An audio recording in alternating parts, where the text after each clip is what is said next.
How are you doing? This is David W. Williams, also known as Dom and Dave. And so what we're going to talk about today is investment risk. We're going to talk about distressed assets.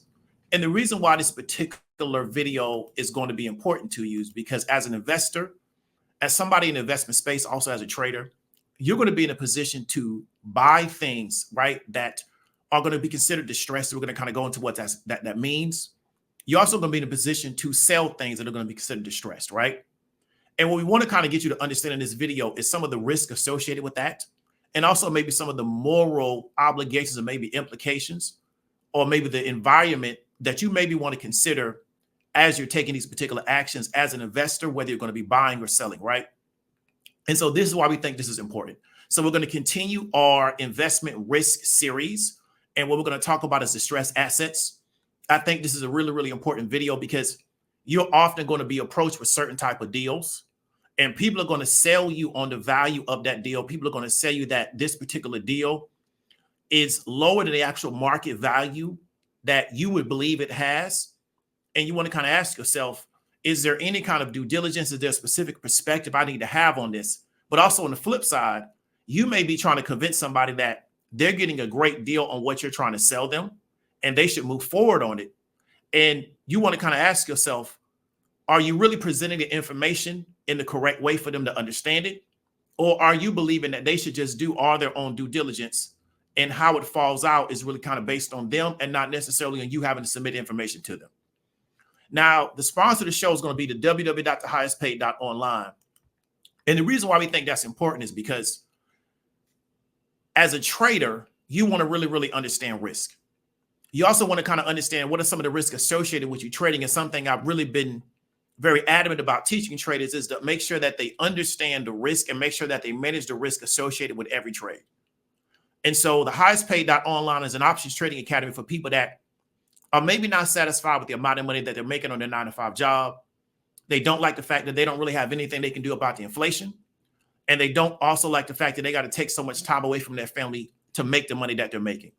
So one of the students that came out of my particular academy right now was on vacation because they learned how to successfully trade the SPY. And they got so good at it that they're teaching other people. But we weren't the only person that kind of maybe taught them the markets, but we were one of the people that did teach them the markets. And they really got so good at it that they're somewhere now in Mexico vacationing because they really, really got good at swing trading. And they also got good at trading the SPY.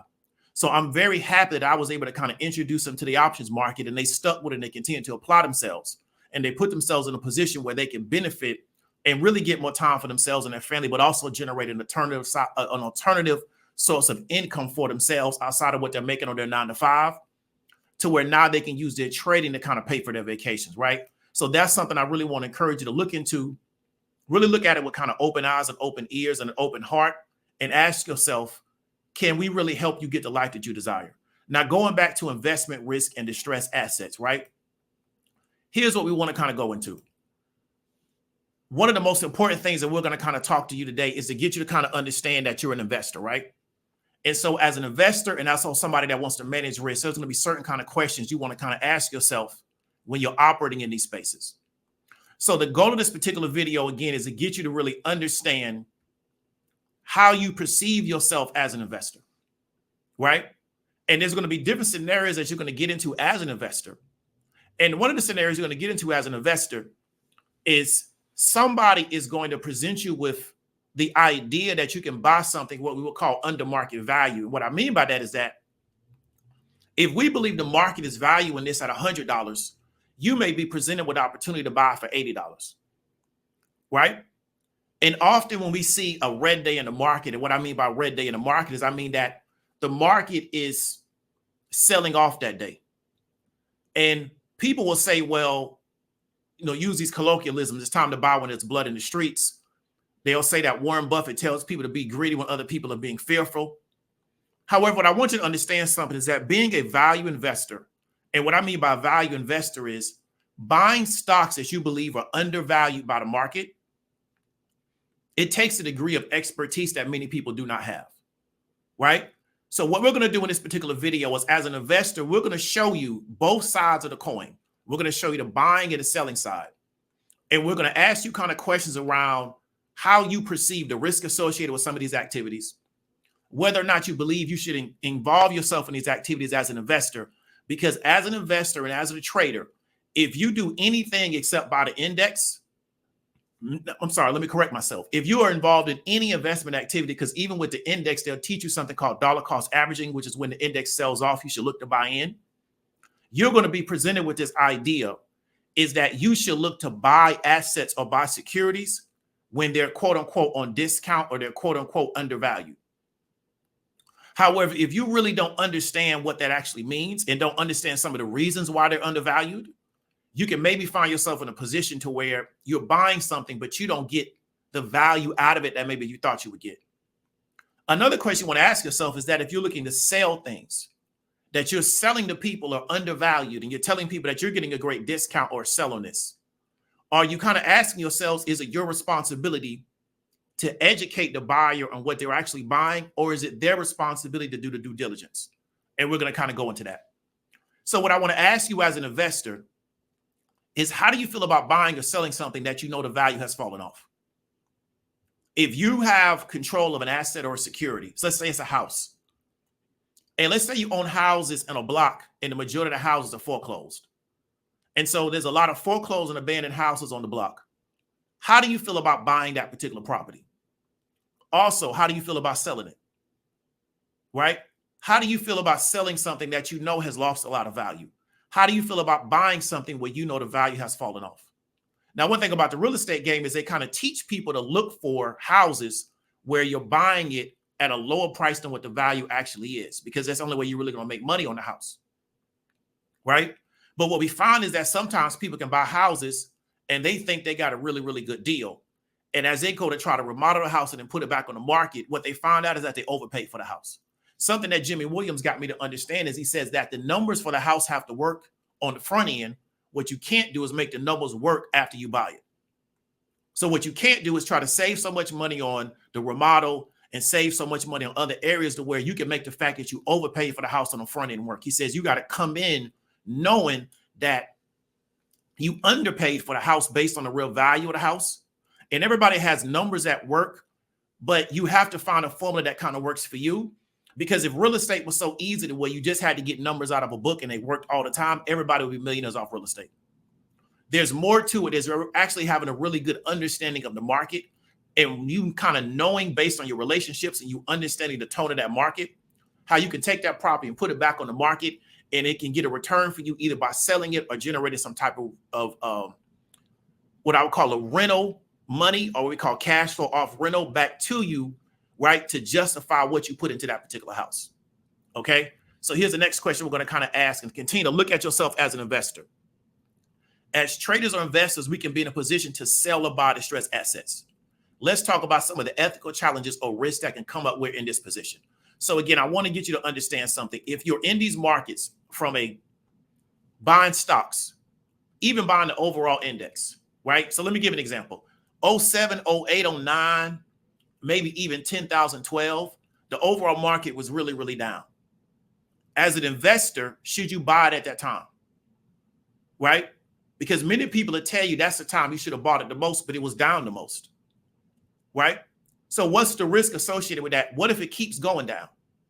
What if you're buying the overall market after a depression or during a depression and you're buying it and it keeps going down? Is there any guarantee that the market's going to go back up? And so these are some of the questions you want to kind of ask yourself when you're looking at buying something that is distressed. 07, 08, 09, the overall stock market was very, very distressed. I remember when the pandemic first started, as money started to come out of the stock market, a lot of my real estate people were saying that's why I invest in real estate. But then what we found out was that money started coming out of the real estate market, right? But that's something you want to kind of ask yourself. So as an investor, you're going to find yourself in these positions. Your financial advisor is going to advise you that if you're doing dollar cost averaging, that you just keep buying whatever you're buying from an index standpoint, you buy it regardless of the price. That's what they're going to advise for you to do, right? You want to ask yourself, what are some of the risks associated with that? Because if the market never goes back up, that financial advisor is not going to take care of you, right? You got to really ask yourself that. So I know people during 2022, I know people that got out of their 401k and they put their money into another type of fund because they didn't like the fact that because the market was selling off so aggressively that they were losing a lot of money out their 401k. That was a choice they decided to make. Most financial advisors would not tell you to do that. They would tell you just stay in it, ride it out, right? There's a lot of risk and there's a lot of ethical challenges that come in these markets based on things being distressed. And so that's what we're going to talk about today. And the goal is the way when you leave this, you're going to have certain takeaways that are going to allow you to look at things from a different perspective, right? And allow you to ask certain questions around the risk, and also it's coming around maybe the ethical or the moral situations that you may be placed in. Because the goal is to, yes, produce sharks, but the goal is not to produce people that are looking to get over people, right? I really believe that if you make good deals and good trades, the money will come to you.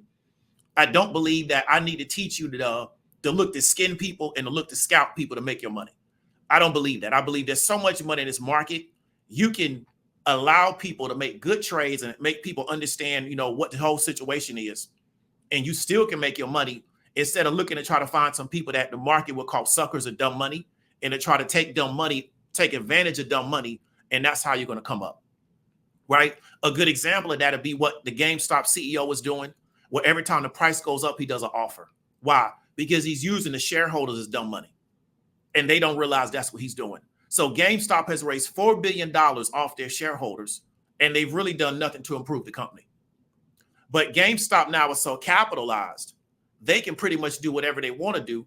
And they got a bunch of shareholders still waiting for that thing to go to the moon. It's probably never going to happen because anytime the stock price goes up, the CEO knows that, he believes that the shareholders are what we would call dumb money. And so he just uses that momentum to do another stock offer to create more capital, or do a capital raise for GameStop. So now they're sitting on $4 billion worth of cash, and they don't really have to do anything now because they got $4 billion worth of cash. So they can continue to use that cash to support themselves while they figure out what they want to do, right? That's not what I want to teach people how to do. I don't want to teach people how to take advantage of other people like that in the market. I want to encourage people to make good trades, because I believe that if you make good trades, you will also be able to, the money will be the benefit, or it will be the result of you making good trades. So let's get into the material, right? So what is we call an investor? A person or entity who commits capital with the expectation of financial returns. So that's going to be from Investopedia. To be really simple, an investor is going to be a person who is looking to invest their money because they want to get a return on their money. Okay, so an example would be, I'm buying the stock market because I want to get a return on the stock market that's greater than what I put in, right? So let's say I can get 10% on the overall market every year. I put $100 in. I want to get 110 at the end of the year, right? And then because that's going to compound, now I'm going to put 110 in there and going to get a percentage of that 110 at the end of the next year. So as an investor, what I'm looking to do is go into a scenario, put my money in that particular scenario, and I expect a return on that money that's greater than what I put it initially, right? And so what I want you to do is kind of look at yourself as an investor. When you're going into these situations, kind of ask yourself, is there any way for me to get a return on capital based on being in this particular investing scenario, right? What is risk, right? Risk is going to be a chance that the outcome of the investment gains will differ from the expected outcome of return, right? And it also includes a probability that you're going to lose all of your investment. So really simple. You put your money into the overall market, right? Because you want to put $100 in to get a 10% return. The risky is that you may get a 7% return, or you may get a 5%, or you may lose everything. So you may put your money in the overall market the year that the United States and China decides to go to war, which means what? You'll probably lose all your money in the market. Or you may invest in some real estate. And let me give you an example. I know people that bought real estate right before the 07-08 depression. So they bought like a few months before it happened. So they bought it, they financed it, they was getting the remodel. The next thing you know, the whole market fell out. Well, that was a risk they had to take, right? Because there's no guarantee you're going to be able to sell that house to somebody else just because you paid money for it. There's a risk in it. If I buy cars and I believe I can buy this car, get it fixed up, get it detailed, and I can sell it to somebody $3,000 or $4,000 greater than what I paid for it, there's a risk associated. I may not be able to find a buyer for that particular car. And so what we talked about last week is making sure that there's a premium on your risk. And what I mean by that is that if I'm buying cars and I'm going through all this work to try to resell it, the money that I make from selling it has to be worth the risk that I'm taking to do all these activities with the hope that I can sell it. So I won't buy a car and sell it for $50 more than what I bought it for. I would say for me to buy a car, I got to really be positive and have a lot of confidence that I can get $5,000 or greater on all the expenses it took to bring this car to market. So I buy from the auction, I get it detailed, I get it fixed. After I tally all those costs up, I have to know that I can sell it for $5,000 greater than all those costs because I'm taking a risk of all these activities before I can ever bring it to market to sell it. So the return on the money has to be worth all the work that I'm putting into it. So we're going to talk about risk and also the premium on the risk that you're taking, right? Because what I don't want to encourage people to do is take risk, but they haven't really figured out the premium on the risk that's worth the activities that they're doing. I don't want to buy a car, right? And I'm only getting $50 more than what I bought the car for because that's not worth the risk I'm taking, okay? Because I'm selling each individual car. Now, if I'm CarMax, if I'm Carvana and I'm doing volume, I can maybe take a smaller amount of return because of the numbers. But if I'm an individual used car guy, I need to have a higher amount per car because I can't do the volume of a large dealer. So each individual car has to bring me back a higher amount. Okay, let's go to the next one. We're going to talk about distressed assets. So the definition will be assets to be sold under market value by owner who needs or wants immediate cash, right? So a really good example is what the wholesalers talk about.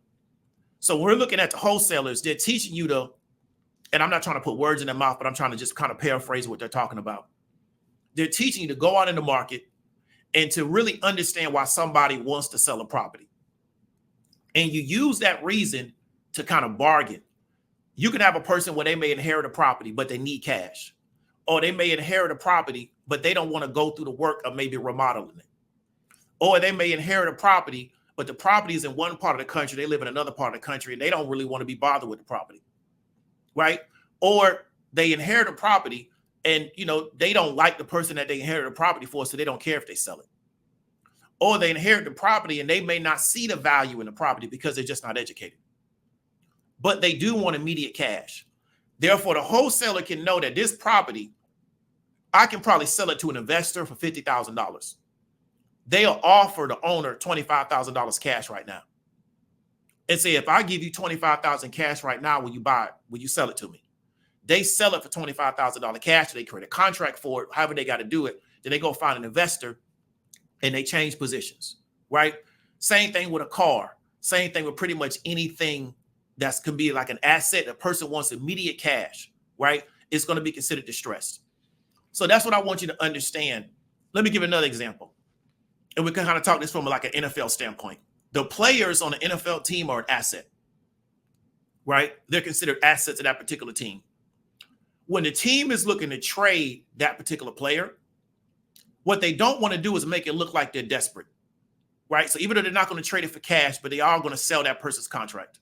They don't want to make it kind of seem like they're desperate because they don't want to seem like they're too distressed to get rid of that player. They want to make it seem like this player does have some value, but they just don't kind of work with what we're doing. Because they don't want to make it seem like they're distressed. Because often, if buyers see you as being distressed, they will lower their bids on what you're looking to sell. So this is why the wholesale guys teach you to interview the person that owns a property to really understand what's their motivation to sell. Because if you really understand their motivation, you can kind of appeal to that and get them to kind of go along with what you're doing. Because you understand that they really are distressed. Because some people own houses and they don't care if they never sell it. So if you don't give them the right price, they just won't sell it because they're not hurting for money, right? And so that's kind of how the wholesale game is kind of set up. It's very based on, acquiring that distressed asset from that person based on the fact that they want immediate cash. You also can see this with corporations, with companies. Sometimes you will have an owner of a business and the business may not be doing well and they just want to get out of the business. And if you can, really kind of understand that's what's going on, they may take less money than what the business is actually valued because they bought this business. They didn't really realize how big of a headache it is and they just want to get out. I was watching a commercial the other day for, I think it's called, I forgot what particular restaurant. It's not Steak and Shake. I think it's Shack something. And they'll give you a franchise for $10,000, right? To me, it's a reason why they're giving away their franchise opportunities for a fast food restaurant for 10 grand. There's something going on there, right? So I don't really think it's Shake Shack. Appreciate it, Roscoe. It's Shake Shack. They're giving away franchise opportunities for just $10,000. There's something going on there And I really feel like the market for their franchises is really not that robust. It is really not that much in demand. So the people that are the owners of that particular organization that are trying to create franchises, they're low-key distressed. And what they're trying to do is get money into those particular companies. So they're pretty much giving away the franchise opportunity for 10,000, but they want 50% of profits. So I don't really see how that's a good deal, but I want you to really understand distressed assets. When people know that you're really anxious to sell, they often will lower their bid because they know they can, because why? They know you got to sell. So what they do is really try to find out what's your motivation to sell. Okay, let's keep going. Another thing we want to talk about is dead money, right? And so this is going to be 100% my own definition. When you buy an asset security and the value does not increase during your time horizon for investing. This is something I want people to really be wary of, and I kind of talked about this earlier on. Many people are attracted to stocks. They're attracted to situations where they believe the value has really sold off because they believe the value is going to go back up. When you're buying something that's distressed, there is no guarantee the value is going to go back up, right? There is no guarantee that Cracker Barrel stock is going to go back up. There is no guarantee that, what's the name of this, Starbucks stock is going to go back up, right? There's no guarantee that's going to happen, right? There's really no guarantee that Nike stock is going to go back up. It could happen. And what happens with a lot of investors is they buy in really low because they think, well, it just has to go up because it's so low. And then what happens is, let's say they got a 5-year time horizon to invest. They buy in really low and the price stays flat over 5 years. That's what we call dead money. So your money just sits there for 5 years. Now you get no return on capital. You don't even get what you would get in the bank, which is like around 1%. You get nothing. Because I've seen stocks trade sideways for years, right? You might get a 10-cent move, a 5-cent move. It moves 50 cents. Everybody gets excited. It's getting ready to run up. It goes back down 40 more cents. So what can happen is you can get your money stuck in a deal because you bought so cheap and nobody has come in to repair the situation. It can be the same thing with a house. You can buy a house really cheap. You think, hey, man, this is a steal. I'm going to buy it and the appreciation it'll go up and I'll sell it in 5 years. And you buy it and the neighborhood or the area really does not move up over the next 5 years and your money gets stuck in the house, right? So all the improvements and the things that you made to try to get a higher price for the house than what you paid for, you're not able to get that out of the house. Now, you may not lose money, but you don't make money. And so something that we call opportunity cost. If you were to put that money somewhere else, there was an opportunity that you could have got a better return on that money than where you initially put it. Therefore, you don't want to be dead money. So again, value investing is really a skill. There's a guy on YouTube, right? He's a guy out of Canada. I don't want to say his name because we're not really trying to promote him. And he makes a lot of financial videos, right?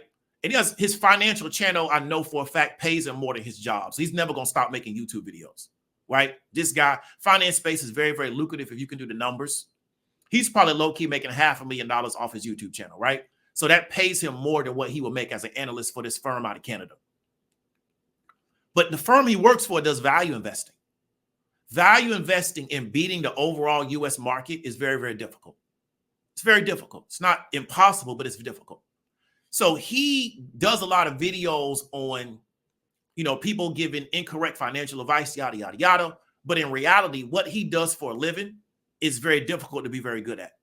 So he doesn't do videos on value investing. His YouTube channel, what he does with his firm is night and day because they're two totally different audiences, right? But when you're value investing, what you have to worry about is being dead money, to where you buy stock that's been very beaten down, or you buy an asset that's been very beaten down. And instead of you getting appreciation based on what you bought, the price just stays flat during your time horizon. And so then what you have to do is you have to exit and try to put your money somewhere else. But the problem is that you really lost money because you could have been putting that money in a treasury, or you could have put that money in the overall market and got a return greater than zero, right? So what you want to not do is be dead money. And so this is why value investing is not as simple as people on YouTube try to make it seem out to be, because you can often be wrong for a very long time until you kind of try to figure out how to be right. It's not impossible. People that bought Carvana at $5 were able to ride it up over 100. But you got to remember, Carvana went from $300 all the way down to $5. So the people that bought at $250, right, lost money on the way down to $5, right? So these are some of the things that you got to look at. Let's keep going. So now really quickly, we're going to show you some of the clips because I want you to kind of understand some of the implications around distressed assets and securities. We're going to watch some clips from this movie called Margin Call. Now, let me give you like an overview of the movie. So first thing I want to tell you, in some of these clips, there's going to be a language warning. And what I mean is that you're going to hear some language that people may consider offensive in some of these clips. I'm just giving you a warning off the top. It's not going to be anything like extremely obscene, but for some people that don't want to hear certain curse words, I just want to give you a warning on that. And Margin Call, just give you an overview of the movie. And I don't want to really give you a spoiler. It's about an organization, a firm, and they realized that they were holding assets, or what people want to call securities. And they started doing some projections of it from the risk side of it, right? So they have their people that are, like we call your risk analysts or your risk department over your firm. And their job is to make sure that the assets that you're holding are not so risky that we should maybe get them off the books. And they had an analyst go in and start kind of looking at some of their portfolios that they were holding and some of the assets that they were holding and some of the securities that were holding in their firm. And he realized that, you know what? If these particular assets or the value swing a little bit this way, it's going to be over for the firm. Our losses will be so great, the losses will be greater than the total value of the firm. So they realized that, and then what they had to do was scramble overnight to have this big board meeting. And I've never worked in this capacity, so I never had like a 3 o'clock meeting in the morning. But they had to scramble to understand what's going to be our plan the next day to get rid of these assets. Because we realize that we are holding distressed assets. We no longer want these assets. We got to now find buyers for these assets because we got to get them off our books. Because risk dropped the ball on notifying us over time that these assets were bad. So now we've realized now from this analyst that we're holding bad assets, right? So I kind of want you to kind of understand the framework because I know I'm kind of bringing you in the movie right in the middle, but I want you to kind of understand the lead. And this is a really, really good movie if you get to watch it. Some really, really good actors in the movie. The guy on the left used to play Dr. Spock in the Star Wars stuff. You got Demi Moore, a really good cast of actors, but I kind of want to frame it for you probably so you can understand because I'm going to drive you right into the movie about maybe, let's say, 45 minutes in. So I don't want you to kind of get lost in what we're talking about. So that's the framework, but also I don't want to do a lot of spoilers. So let's get right to it. So, now that we know the music has stopped, what can we do about it? Mr. Cohen, Ms. Robertson, I'm afraid I think this is where you're supposed to step back in. Lord knows we've relied enough on Mr. Sullivan tonight. What do you have for us?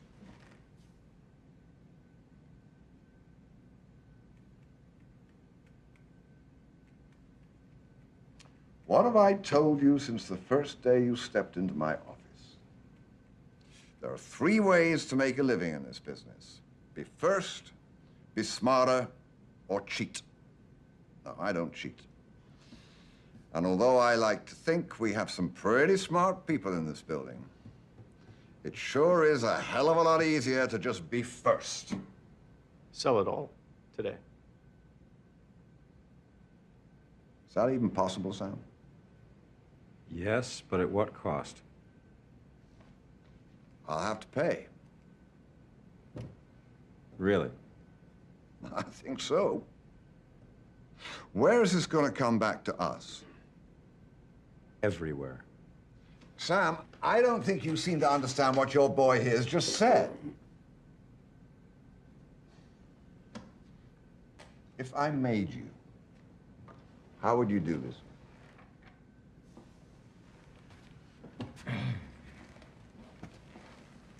Well, you call the traders in for the normal 6:30 meeting and you be honest with them because they're going to know it's the end either way. So you're going to have to throw them a bone and a pretty big one.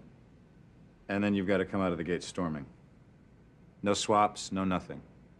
40% done by 10:15. By 11 o'clock, all your trades have to be gone because by lunchtime, word's going to be out. And by 2 o'clock, you're going to be selling at 65 cents on the dollar if you're lucky. And then the feds are going to be in here up your ass trying to slow you down. Ramesh? They can slow you down. They can't stop you. It's yours to sell. Yeah, but John, even if we manage to pull that off, and that's saying something, The real question is, who are we selling this to? Same people we've been selling it to for the last 2 years, and whoever else will buy it. But John, if you do this, you will kill the market for years. It's over. And you're selling something that you know has no value. We are selling to willing buyers at the current fair market price, so that we may survive. You will never sell anything to any of those people ever again. I understand. Do you? Do you? This is it. I'm telling you, this is it.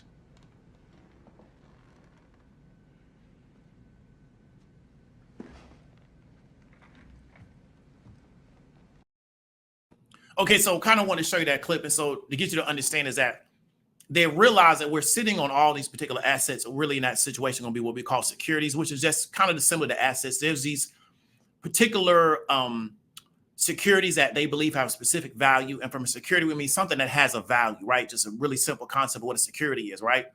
Some type of instrument, financial instrument that we believe has a value. And we now understand that that value is lower than what we previously thought. And we have large amounts of these particular assets on our books. So now we got to get rid of them, right? So the boss comes in and he makes a decision.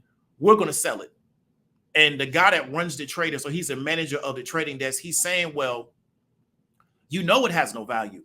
So why would you sell it? And he explains to him, so we can survive. If we don't get these particular assets off our books, it'll destroy our company. Now, his job is to keep the ball rolling, to keep the ship sailing. So he makes the executive decision, we're going to sell it, and we'll worry about the fallout later because we need to be first to sell. Because if other people realize what we're holding on our books, if they do those same projections, or if they realize that they have similar assets or securities and they have no value, we sure will not be able to sell it to them, right? So based on the amount that they have, they kind of know we can only reach out to other bigger players in this space. We got to get off these before anybody else figures out what's going on. So the question I want to kind of ask you as a trader, or really as an investor, right? I didn't mean as a trader, but as an investor, what would you do in this situation? If you realize that you had a portfolio of a bunch of assets and you realize that, you know what, maybe they don't have the value that I thought they had. Would you just look to cut and take whatever you can get for them? Because the trader explained we'll probably be getting 65 cents on the dollar by the time the day ends. Would you look to do that? Because one thing that a lot of people struggle with when they're investing is that they realize that something has lost a value and they won't sell it. They believe if they sit in it, the value will come back. It may come back. It may also never come back. Something that Jimmy Williams got me to understand is something that he called land banking, to where you can buy real estate and you just sit on it until you go through the neighborhood cycle. And the neighborhood cycle is real estate can be very low and then it can go up. And then it can be very low and it can go up. Therefore, if you're buying real estate where you're in the down part of that neighborhood cycle, you just sit on it while it goes up. But sometimes people will buy real estate when the neighborhood is up, and then when it goes down, they kind of feel like, well, you know what? I don't want to sell it because I think it's going to go up. It could go up, but it could take 20 years. You never know. As an investor, you want to kind of ask yourself, if I have a portfolio of assets and I realize that they've lost a lot of value, do I look to sell it or do I just look to sit on it? Right? Do I look to try to recapitalize and take my losses and then go do something else with my money? Or do I say I'm just going to ride it out? And everybody's different. You understand what I'm trying to tell you? So that's what we want to kind of ask ourselves. What will we do in this particular situation as investors? Would you look to sell? Would you make the buyer aware of what you know about the value of the assets? If you owned a lot of assets and you knew that they had lost a lot of value, would you look to sell them? And then would you look to make the buyer aware? So would you call the buyer and say, hey, these assets have lost this value and I'm going to give you a great deal? Or would you kind of look to sell them based on what you believe the buyer perceived the value of those assets? And then how would you feel if the roles were reversed? If somebody was selling something to you and they knew that it had lost a lot of its value and they didn't inform you, how would you feel if you found out later on that I bought it for $100, but really I should have bought it for $25? Because the person that sold it to me made me believe it was worth $100, right? So as an investor, you want to kind of ask yourself, because you're going to see these scenarios over and over and over and over again as investors, right? And so that's what I want you to understand. A lot of financial advisors would tell you, no matter how low the market gets, you should keep buying the market. That's how they've been trained, right? And you got to kind of ask yourself, does that make sense for you? Because you're buying these companies at a severe discount because you really believe they're going to go back up. But then the question is, how long do you sit in those particular situations waiting for it to go back up? And then if the role was reversed, let's say you was selling it, would you sit in it? And would you kind of ask yourself, well, I don't care if the other person doesn't know, I'm going to communicate to them that it has a value just so I can sell it. And then when they figure out that it really doesn't have the value that I stated, that's their deal. It's not my deal because I'm down the street with my money. Because in this particular meeting, they were not talking about informing buyers. Their attitude was that we're going to sell it at whatever price people are willing to buy it at. But we're not going to inform the buyers what we really believe the real value of these assets are. So let's go into the next clip. Right? So now they've decided that they're going to sell. So now they got to kind of communicate to the traders and kind of get them to understand we got to sell all these assets, right? So let's go into that clip.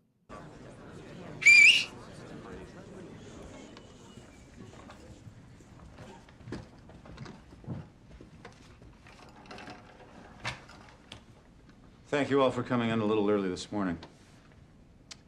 I know yesterday was pretty bad, and I wish I could say that today's going to be less so, but that isn't going to be the case. Now, I'm supposed to read this statement to you all here, but why don't you just read it on your own time, and I'll just tell you what the fuck's going on here.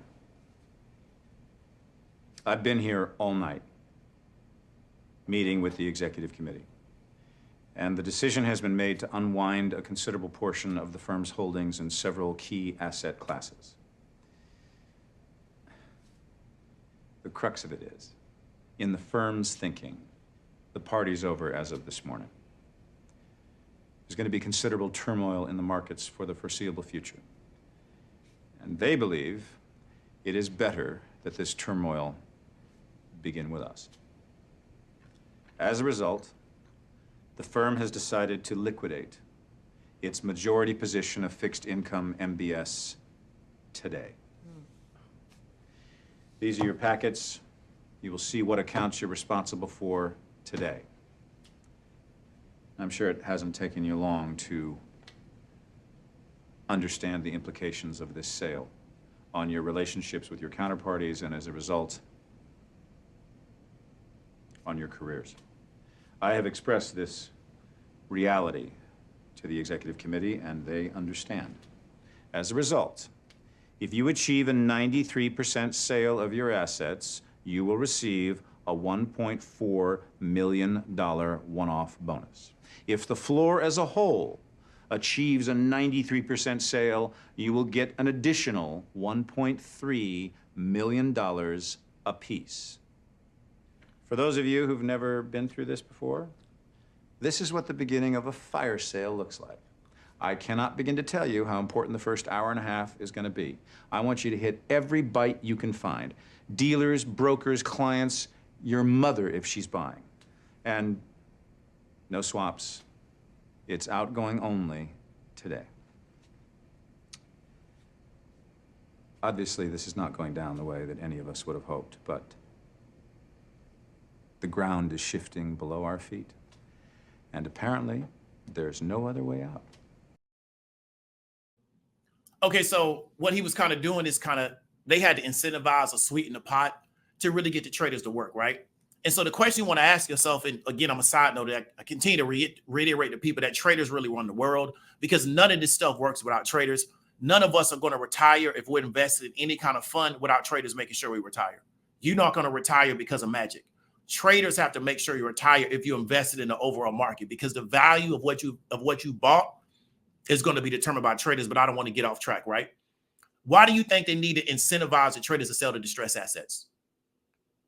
And one of the reasons is because he talked about it. You have counterparties, right? So at that level of trading, right, it's not what I do, like as a retail trader, to where I'm on my computer, nobody can see my face, and I sell something. So we're talking about the particular meeting that they have with the traders, right? Why do you think they need to incentivize the traders to sell the distressed assets? And one of the reasons why I want to kind of express to you is the fact that the type of trading I do is what we call retail trading. What I mean is that I'm behind a computer. I don't really have to talk to anybody. Nobody knows who I am. They don't know what I look like, yada, yada, yada. And I'm able to sell my positions. the type of trading that they were doing in the clip is very much based on relationships. So a lot of the trading's done over the phone. So even though, yeah, they use computers, they have relationships with other traders on other desks. And so what he was trying to get them to understand is that when you sell them these particular assets, they may never want to do business with you again. It could also impact you professionally, right? Because there's no guarantee that you're going to work for that firm forever. Firms hire and fire traders all the time. Therefore, if you go and you sell these assets or these securities to Goldman and they realize that you left them holding the bag, if we fire you, Goldman may never hire you. So they had to really sweeten that pot by saying, we're going to give you $1 million if you clear off this percentage. And then if as a desk, we clear off this percentage, you're going to get like another $1 million.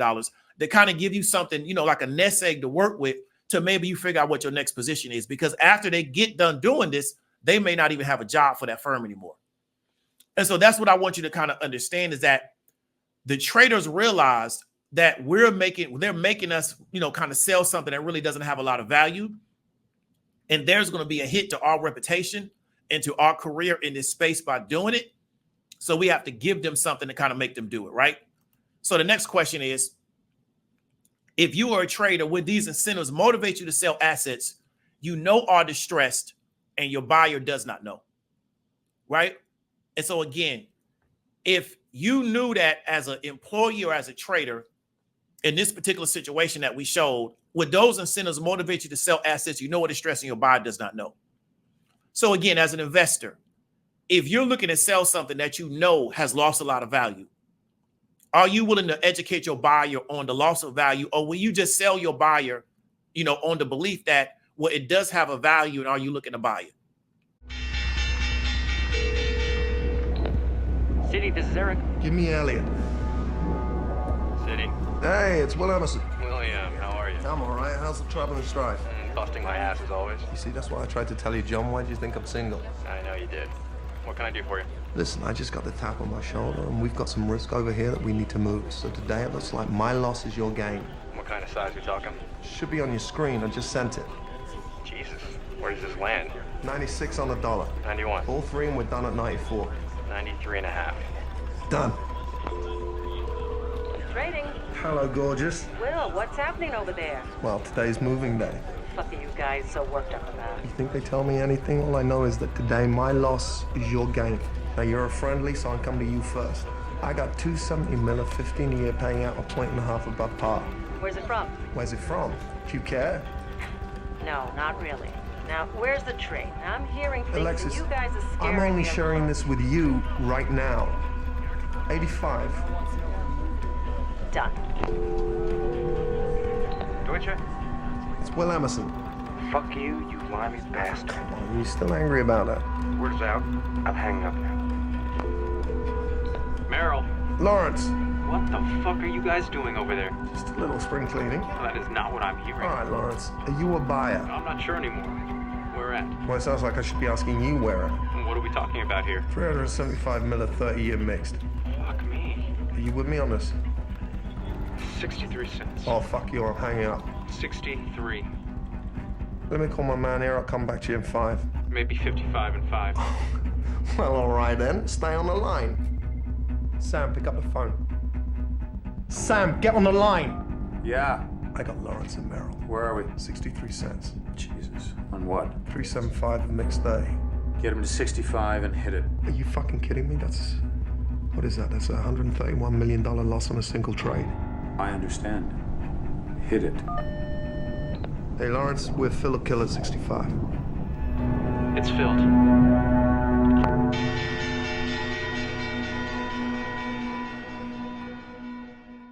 Right? So first, the lead trader calls up a bunch of other traders and he gets out of all those positions to the best of his extent, right? So let me go ahead and ask you the question. Do you think if a trader knows that these particular assets are bad and he goes to sell them, does he lack morals, right? Do we think the buyers, because during this particular clip, you're going to hear all the buyers buy from this trader. Do you think the buyers are dumb to the situation where they don't realize that these assets he's selling me really don't have a lot of value? The next question is, who will be the new buyers? So we have a guy selling to a bunch of buyers they need to find somebody else to buy them unless they're going to sit on these assets. Because in my opinion, watching the movie, I felt like they were playing the greater fool theory. And the greater fool theory is that there's always another fool to buy something. And what I mean by that is that in a lot of what I call markets that have a lot of euphoria, they're really based on the greater fool, which means that if I buy it, I can always find somebody that's less understanding of the scenario to buy from me, right? So I can buy this crypto that really doesn't have a lot of utility. And because I'm buying it and we keep the hype going, I can find somebody else to sell it to. And they're buying it for the same reason, right? And so that's why when you look at it kind of like a lot of the meme stock plays, to me, it was a greater fool theory. We can create enough hype around this situation and get other people to come in to change places with us. Because we see that AMC really didn't have the value that people said it had, and neither did GameStop. But the goal is to create enough hype around the situation that we can get other people to come in and change place with me. So if I buy at $5, I need you to change place with me at $8. Then if you buy at $8, you need somebody to change place with you at 10. And so what it does is it keeps this situation going and going and going, because every investor needs somebody else that believes that this thing really has a higher value than what I'm currently buying right now today. So that was kind of illustrated in the clip that we're going to kind of show later on. You'll hear the audio to where this guy's getting these people to buy, right? And they're buying it because really they believe, even though he's selling it to me at a discount, I believe I can find somebody to sell it to at a greater price than what I bought it for, right? So let's go into some of the terminology, right? So they're talking about MBSs in this particular video. So MBS is a mortgage-backed security, right? Which is really a collection of mortgages. So heads up, when you go buy a home from a bank, the bank doesn't keep that home on their books. What the banks do is they take those homes and they organize them into a group of loans, and they sell them on the private markets. A lot of times they sell them back to the US government for people that are looking to get a yield on their capital.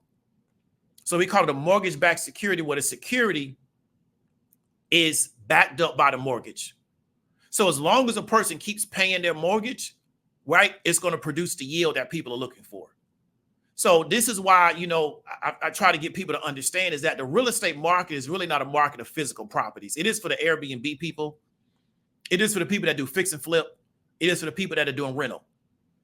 But the really large macro real estate market is a market of securitization. And what I mean by that is that all of these loans sold by these books are securitized into packages, and then they're sold to people looking to get a yield on their capital. So if I know I can buy this basket of loans and they give me 6% a year or 7% a year, I'm looking to do that because I believe that that's a better place to put my money than maybe somewhere else. So in this particular example that we're using, they realized that their MBSs that they had on their books had lost a lot of value based on their analyst. So now we got to look to sell them to somebody else that has an appetite for MBSs, right? Because they're very, very attractive in the market because they produce a yield, because every month somebody has to pay their mortgage, right? So let's keep going. So that's some of the language used.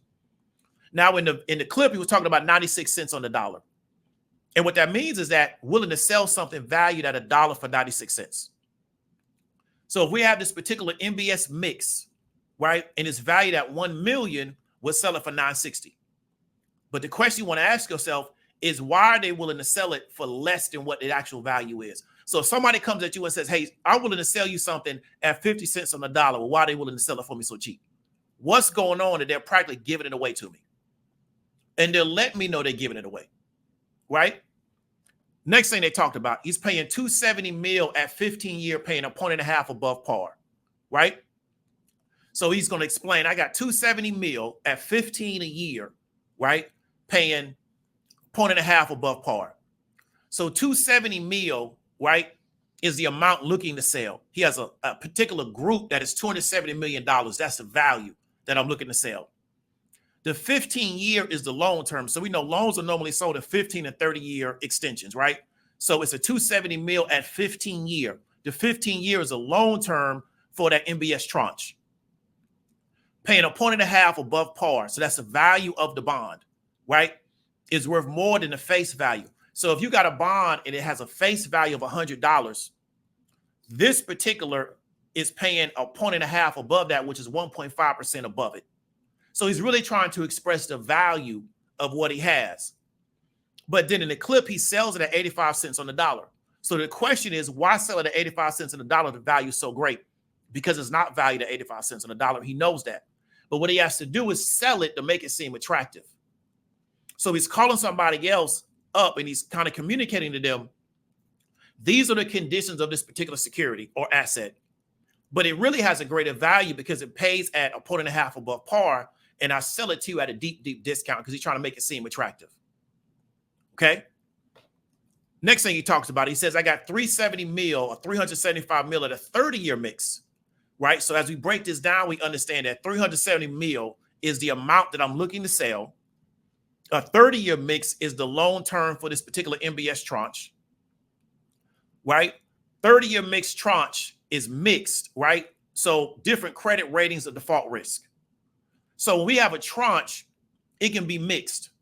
So it doesn't have to be all the same credit rating or all the same default risk. So it's a mixed tranche. And then we're going to sell this at 65 cents on the dollar. So again, why take such a deep discount on it? But when we watch the clip and listen to the audio, one thing we're going to understand is that as the days going on, the value of those MBSs gets lower and lower. Because why? The word has got out that we're doing a fire sale. So I can't at 2 o'clock in the afternoon get the same price I could get for them at 10 o'clock in the morning because everybody realizes now I'm selling distressed assets. So I got to keep lowering my price just to move the asset. Got to keep lowering it, got to keep lowering it, got to keep lowering it. And when you listen to this particular clip, they took a big, big, big loss on this sale, but it was right before the market was getting ready to close. And they knew that if we wait till tomorrow, we'll probably get 20 cents on the dollar for this because the word would have gotten out that we're doing distress selling, right? So what are tranches, right? Tranches are segments created from pools of securities that are divvied up by risk, time to maturity, other characteristics in order to be marketable to different investors. So that's going to be the official definition, right? But what a tranche really is, and this is a clip from The Big Short, is in the MBS market, what they would do is they would say, we'll create a group of securities that's kind of based on one credit risk. So let's say people that got, 720 or 700 plus credit will make that one tranche. People that have between 700 maybe down to, let's say, 650 will make that another tranche. Then let's say 650 and lower will make that another tranche. And then we'll sell those and they'll give different yields based on the tranche. So let's say the lower one is going to be higher risk because the people have a lower credit. We'll make that produce a higher yield. The top one, because people have the best credit, will make that produce a lower yield because people will be more confident buying it because I'm buying into a pool of people that have really, really good credit. If we mix them up, we can have A's, B's, and also C's or A's and double A's or whatever you want to call it, all mixed together. What we saw during the depression of 07, 08, 09 was that a lot of MBS tranches were mixed but rated as A's. So people were really buying a lot of risk but didn't know it because the rating agencies allowed them to mix it but rated as an A just because it was A's in there. So often people were buying a lot of risk and didn't know it till it was too late. Because if I'm buying a lot of risk, and we talked about it, I want a premium on the risk that I'm buying. So if I'm buying an MBS that's composed of people that got bad credit that really don't pay their bills, I need for them to give me a higher yield on my capital because I'm putting my capital under more risk because these people already have a history of not paying their bills on time. You understand what I'm trying to tell you? So this is what a tranche is. And you create a tranche out of anything. You can do it on credit rating. You can do it on risk. You can do it on how many people have black hair. You can create any kind of characteristic to create a tranche. But in the MBS side, it's often based on the credit rating and the risk associated with that particular rating. And then they're going to pay out a different yield based on that, right? So that's kind of what they're talking about in the video.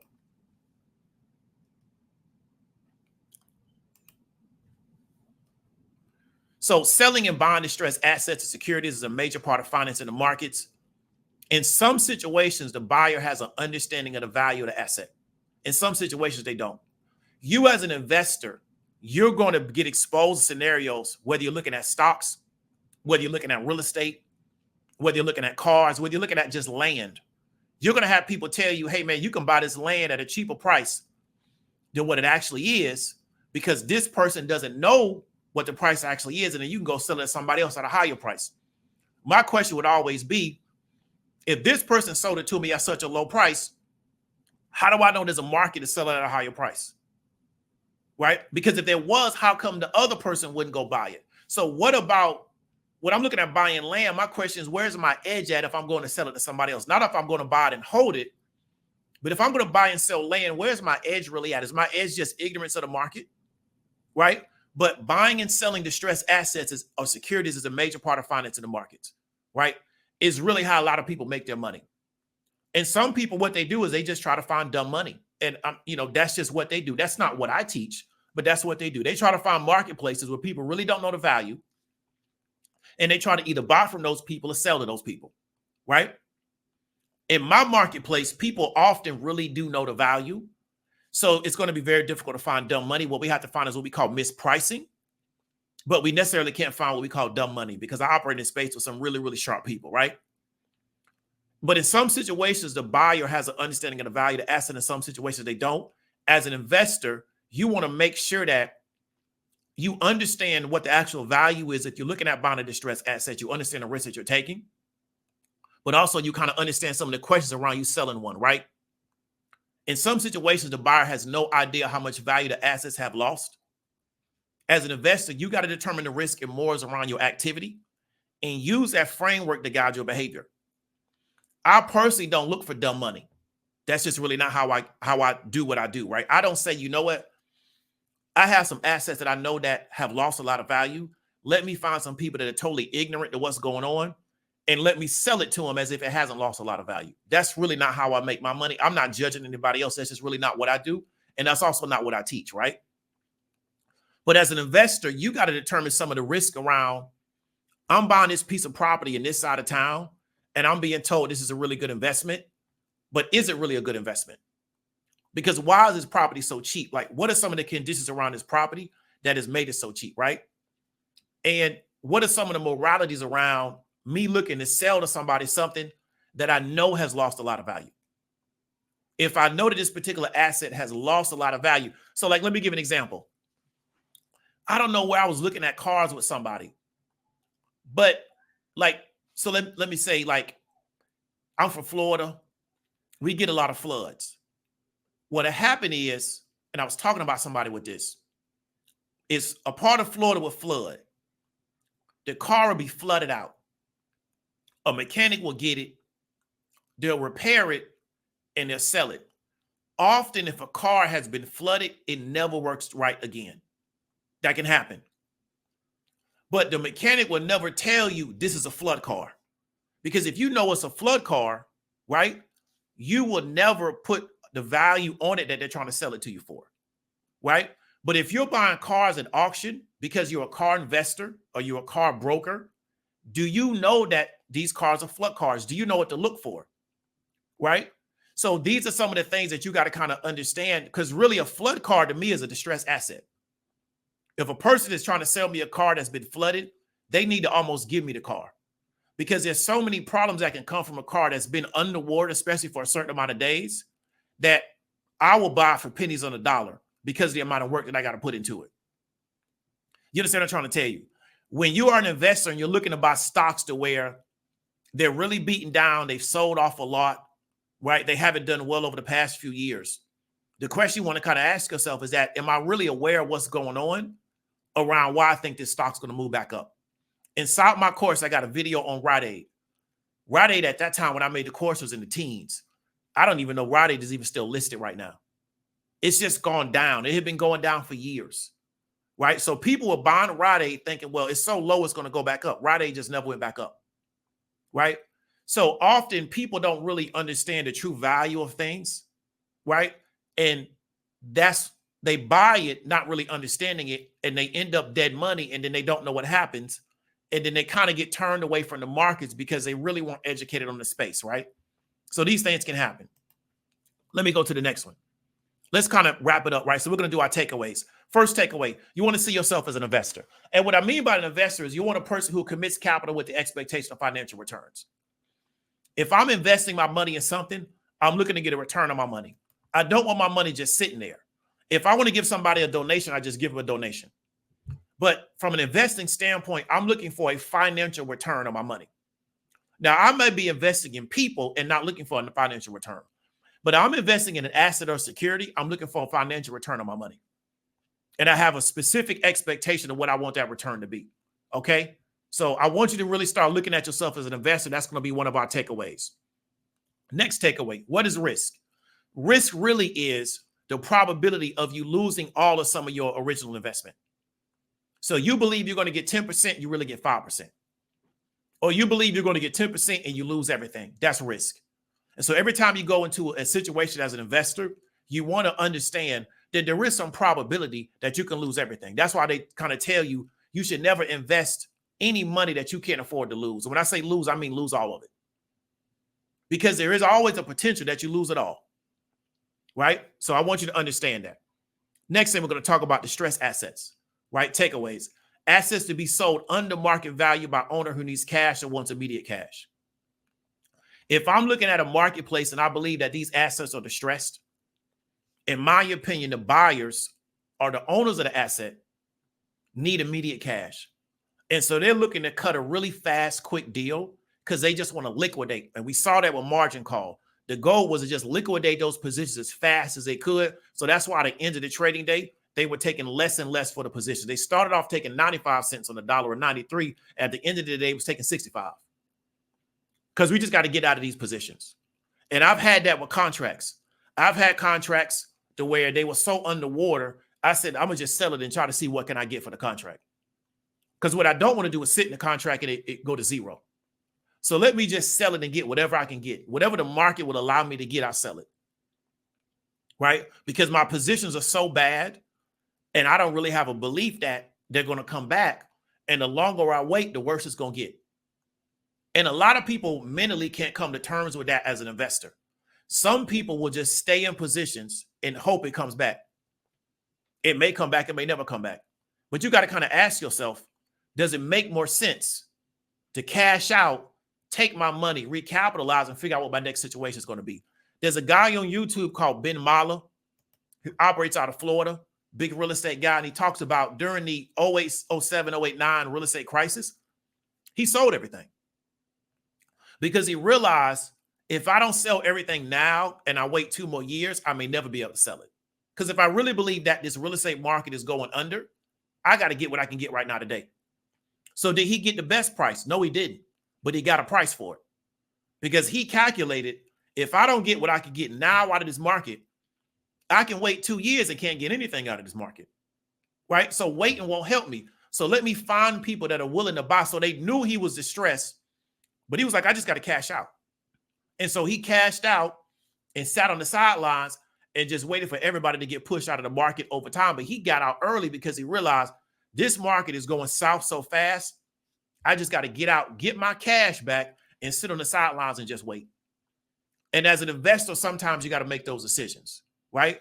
Because what I would be looking to do, but other people are looking to do is when the market's down, they looking to buy. Some people, when the market's down, they looking to sell.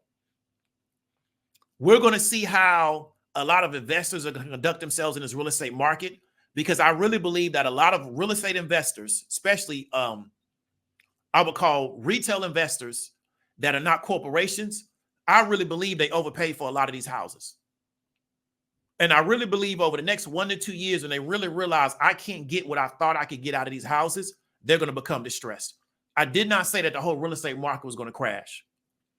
But I do believe a lot of individual investors that maybe own 1 to 2 properties, if they bought right after the pandemic over the last 3 to 4 years, I believe many of them overpaid for their property. And if their time horizon is not 15 to 20 years, I think that they're going to realize that I overpaid. It's going to be very difficult for me to get the money that I thought I could get out of this property. It's not cash flowing the way I thought, and they're going to become distressed owners.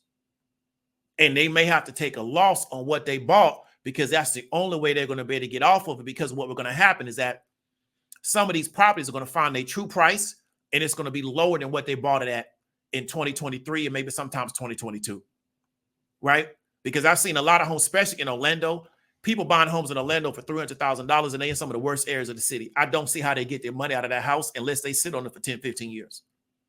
If they're not willing to do that, I don't see how it works, because the area is so bad, it can be difficult to cash flow it at a certain number in that area that justifies what you're paying for the mortgage.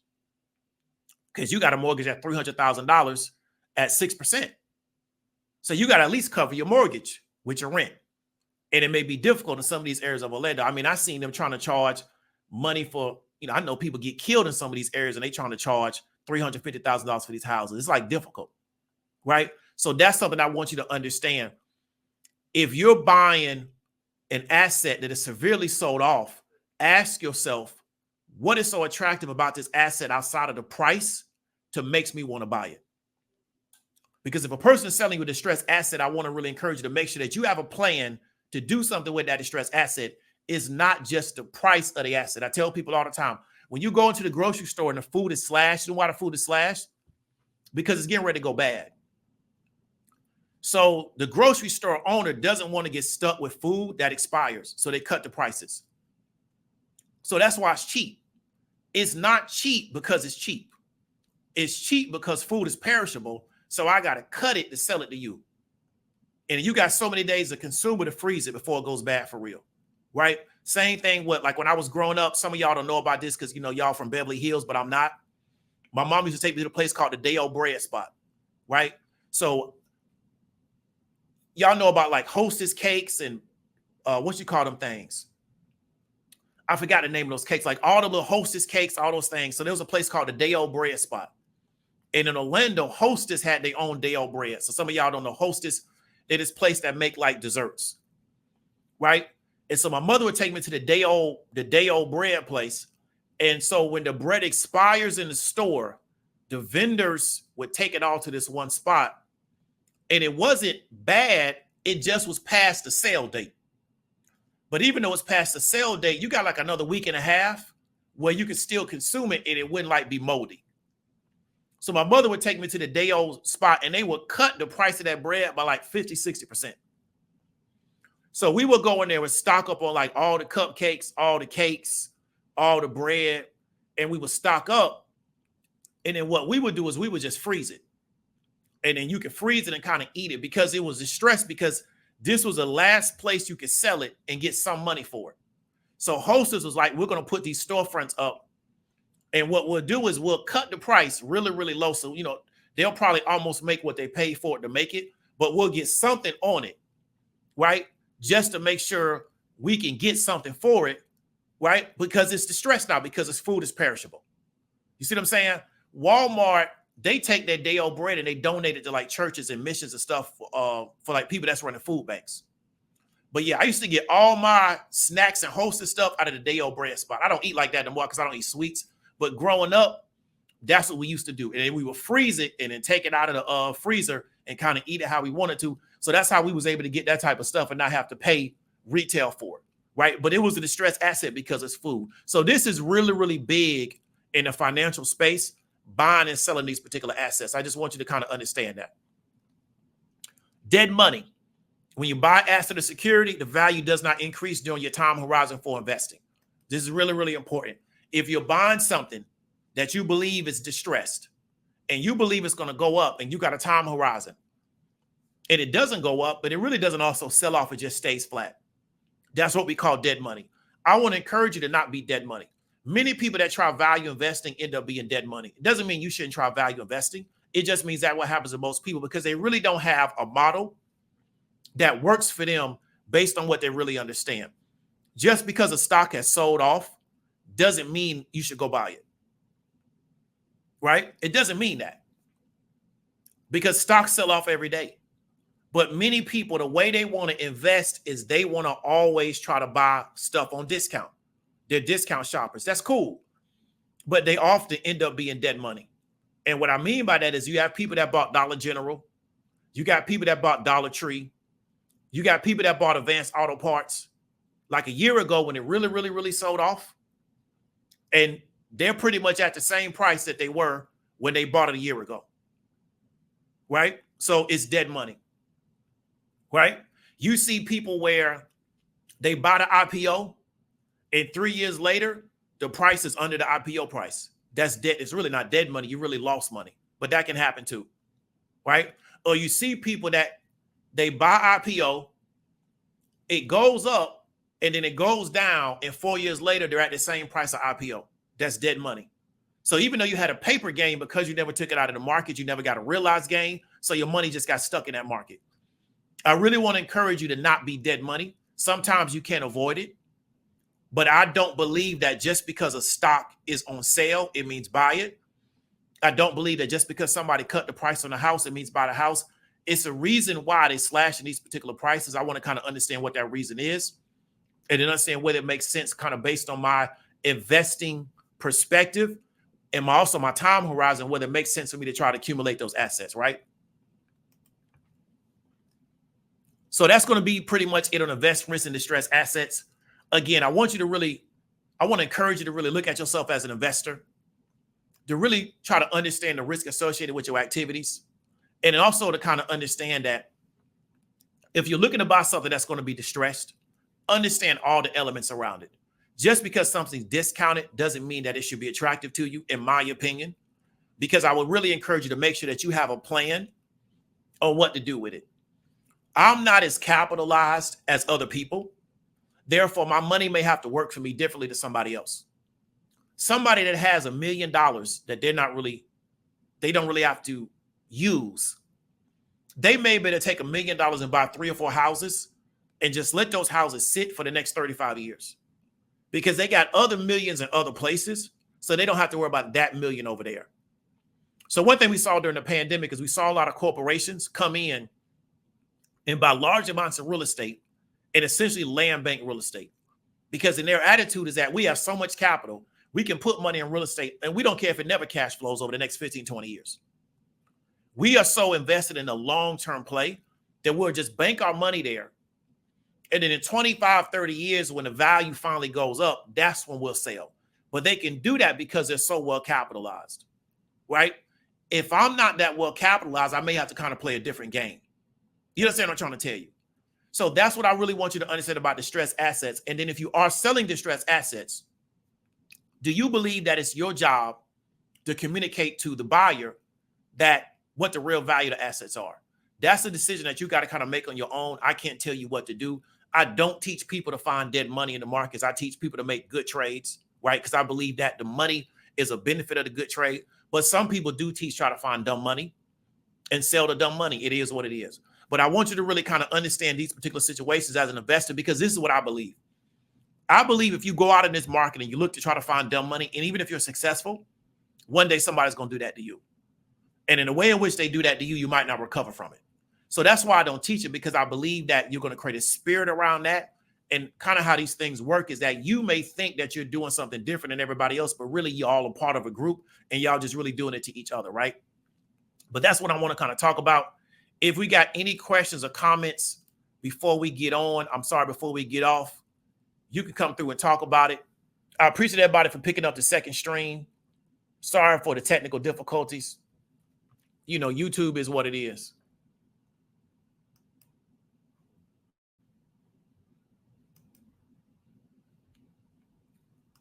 Okay, so you got any questions, comments, anything you disagree with, that's posted in the chat.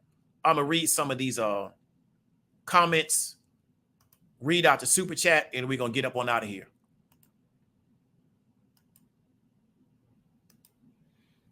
So Dr. K, I appreciate the 199 super sticker. Appreciate you coming back on the second stream, you know, and I apologize to everybody for getting the stream taken down.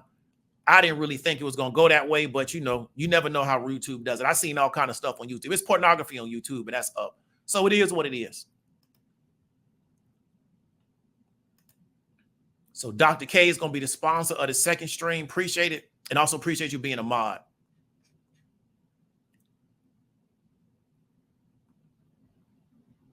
So OCL Sportsman says, for the movie clips, use audio, only audio with stills. You should be good. Yeah, you're 100% correct. It just takes a lot of time to edit that out.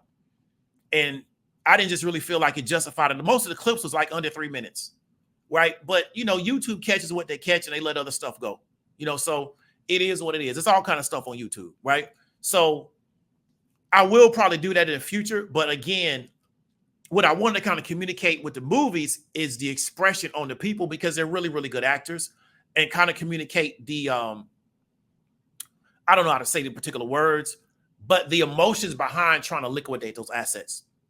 And I felt like that would be very difficult to communicate with just audio to me, audio works better for like, these 1,000,001 podcasts we got on YouTube where people just be talking.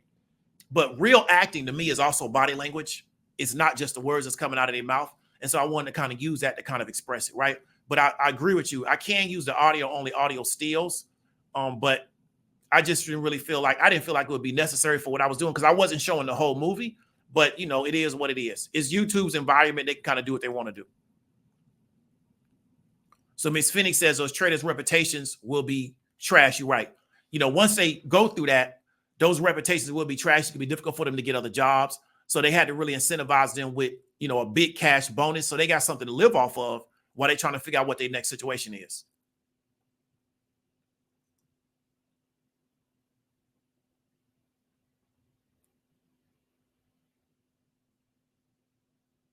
So Ms. Alexander says, you live down the street from a new data center being built. It seems like nobody knows because homes haven't been sitting there for months. Yeah, people may not be aware of it. They're building data centers everywhere, right? So that may be the play because they're building data centers everywhere in the country. I got family members that live close to some. So yeah, that may be the play, but maybe your city really hasn't popped yet. And, we kind of talked about that where I felt like your city is one of the few places in Texas where the real estate to me is relatively attractive. So, that may be the next metro area to really pop because Austin is already kind of blown up. We know Houston is blown up. We know Dallas is blown up. So I think the area that you're kind of in and also the area that you talked about you wanted to move to may be some of the areas that have not really blown up yet. So I think that may be the places where a person can kind of still get in at an attractive price because Austin just went crazy over the past 4 to 5 years. I remember Austin was like the liberal city in Texas back when they used to have the movie festivals out there. But that's kind of totally changed. Ant Dog says 19 out the gut, the engine, definitely. Cars sitting on the water, it's a bad deal. But people often don't know. We call them a flood car, right? So that's the thing is that, and also you can have certain type of wrecks on a car and the car never drives properly again, but a person may not know it until they really drive the car. Because, when people test driving, sometimes they don't know how to test drive. And often, sometimes when you get in a car, you sometimes can't tell. I'm not talking about you, but I'm just saying in general, it can be difficult to really tell what's wrong with the car initially. But after you drive it 2 or 3 weeks, then you kind of realize like every time I drive the car, it pulls to the right. It could be because it was in a really bad accident and it kind of damaged the chassis. And that's why it's always pulling to the right. So even if you get an alignment or even a thrust alignment, it's still going to pull to the right because when it got in the accident, it messed up the frame of the car. So that's why Carfax I believe is really important. Also taking it to a mechanic because I'm from Florida. There's no such thing as a lemon law. People in Florida say anything. And therefore in Florida, when it comes to cars, if you don't really do your due diligence, you can never go back to them and say, hey, you sold me this. People in Florida will sell you anything. They'll sell you a car. You know how people, they put all the additives in it. They do whatever they got to do to get it to crank up and to drive 2 or 3 blocks. And that's all it's going to drive. And you get that car and you drive a mile down the street and the whole car fall apart. You cannot take that car back to them people and say, hey, I want my money back. When you bought the car, the contract said as is, which means that whatever happened to that car after they change hands, that's on you. Right? So that's why I got really savvy with looking at cars because in Florida, there is no limit law. Whatever they sell you, that's what you bought. And so you got to deal with it. And so, that's why it can be challenging to find good used cars in Florida, but you just got to do your due diligence and you can't be in a rush to buy anything. Because people in Florida will sell you anything. They'll sell you cars. They'll give you a fake title. They'll do all kind of stuff. You really got to do your due diligence in the state of Florida when it comes to cars. Yeah, Wonder Bread store. I know about them all, bro. I used to be in the mall with my mama. I know about them all.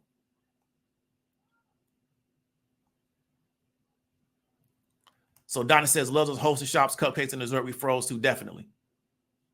That's how we got that stuff. What's going on the Erica Classic Clown Smartphone Money? Yeah, definitely karma. So appreciate you coming through, Brandy.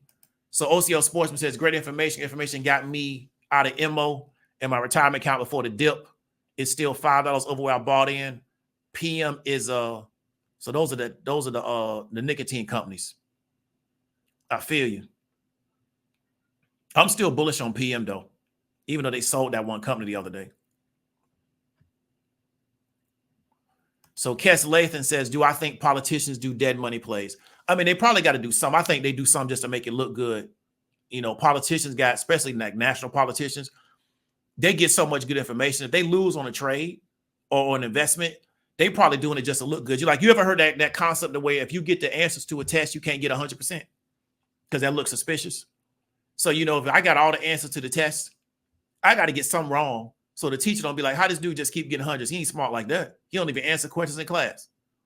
So I think sometimes that them politicians are losing money on trades, it's because they trying to make it look good because they can't win on everything, right? They got to lose on a little bit, you know, just can't be too obvious. Girls with Pearls, what's going on? Appreciate you for being a mod. OCL says, Philip Morris is a bit pricey per share. I mean, it could be right now. I think potentially it could keep going up because I like the markets that they're going after. What's the dude's name? The entertainer, the conspiracy theorist dude, Tucker, who's heir to the Swanson fortune. He claims now he's going to put out a competitor to Zen. I don't know if he has that kind of audience for that to work, but I don't know who he's going to do it with. But I'm really a fan of, I believe, the market and the addressable market for that product, which is like a smokeless tobacco product, and the smokeless tobacco devices. I'm a really big fan of that market. I think that's going to be a really, really big market, like a really, really big market, especially for men.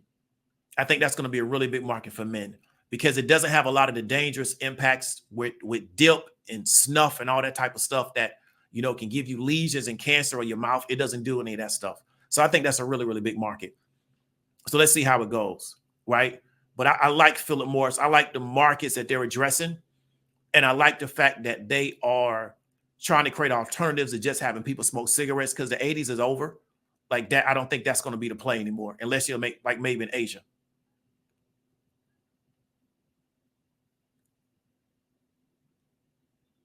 Miss Alexander says they're building everywhere in my city. I feel you. Florida laws are business centric. I feel you. I guess it depends on what kind of business you're in. So Mika says, still news notes from your car buying vid to this day. All right, I appreciate it, man. I'm glad I was able to get some value from it. I sometimes be forgetting where that video's at. I don't know if I sometimes forget where it's at. Kat says, got to make it look believable to the masses. Definitely. Yeah, I don't think they can win on every trade. It don't look good. Like it'd be a little too obvious. I think they got to lose on a few trades, but overall they positive, right? But I don't think they can do 100%. You know, maybe they can and just don't care, but I don't think I wouldn't do it. I'll make myself lose on a few things. So it's just not too obvious that I'm getting inside information. So that's going to be the stream. Appreciate everybody for coming through. Appreciate everybody for being understanding of some of the technical difficulties we have. You know, we have to adjust it, you know, may have to adjust some things here and there. I normally don't do other people's clips that are not news clips, but I really want to kind of use those movies to kind of illustrate what I was talking about. So what I will do is I will re-edit it, put those clips in there from an audio standpoint, and then put it back out so the person can see the full video in its totality, and we don't have to worry about the cutoffs. So thank y'all for coming through. Want to really encourage y'all to make sure you enjoy your weekend, but also want to really encourage you to make sure you see yourself as an investor. You understand the risk associated with your activity, and then you kind of understand what scenario that you're in so you can put you and your group in the best position to be successful. David W. Williams, also known as Diamond Dave. I will talk to y'all later.